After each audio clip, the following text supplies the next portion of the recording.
கம்பெடுத்து வந்த சிங்கம் யாரு? அந்த கர்ணனுக்கு தம்பி இவன் பாரு.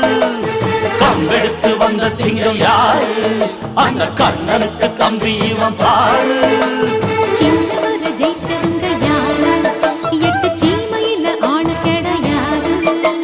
வெற்றி மேல் வெற்றியே எப்போதும் தந்தவுங்க. ஜிம் தலக்க ஜா ஜிம்மால ஜிம் தலக்க ஜா